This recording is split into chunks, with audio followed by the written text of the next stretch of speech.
just realized a few days ago that I am literally scared of commitment. Like, literally.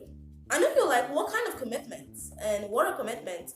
Basically, all kinds of commitment. And commitment is you actually fixing your entire self to a particular situation, a job, a responsibility, or relationship.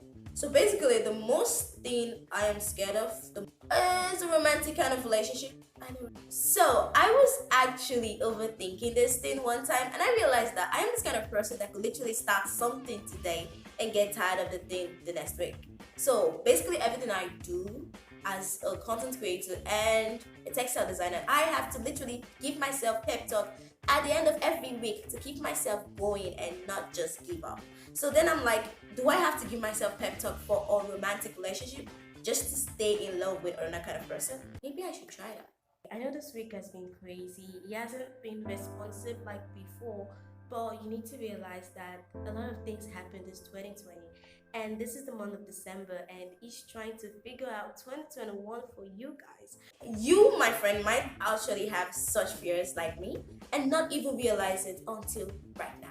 So into this video, I'm going to show you some signs that you could be actually scared of romantic relationship. Number one, you have this long list of attributes that this particular person needs to fit in.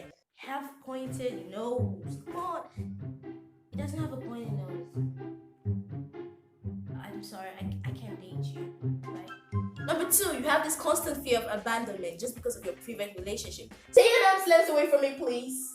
You tend to get all the feelings, all the bad vibes from your previous relationship, and you overthink things and you're like, damn, he's gonna leave me. Number three, engulfment, fear of engulfment. You're like, you don't want to be too close, because if you're too close, it's gonna be like, she loves me too much, so it's gonna like not treat you as good as if she treats you, and you're like, she loves me, so she could condone my madness, and you'll be like, why do I keep saying you be like? And another one is, you are interested until the other person is interested. Now that is where I fall into this category. Like, I would literally fall in love with someone that I know will never, ever, ever like me.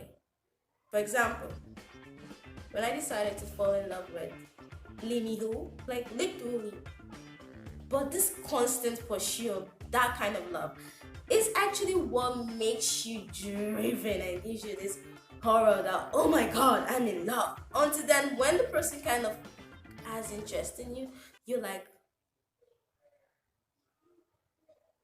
back up, please! Let me go!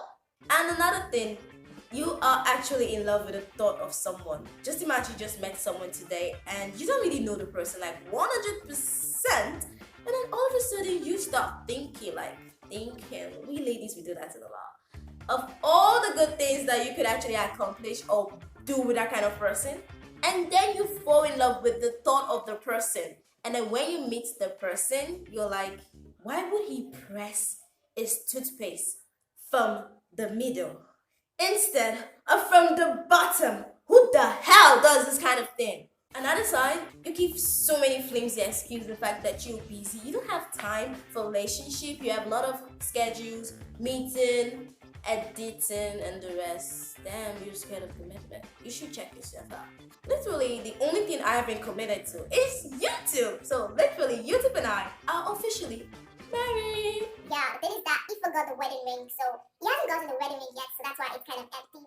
And most times, all these fears are actually something that happened when we were actually little kids. Psychologists say that we adults tend to exhibit characters that are actually portrayed as kids, and it kind of gives this thinking in our mind. So if you're like me and you're scared of commitment and you're asking yourself, what do you do so you can actually get the perfect relationship in 2021? I advise you seek therapy.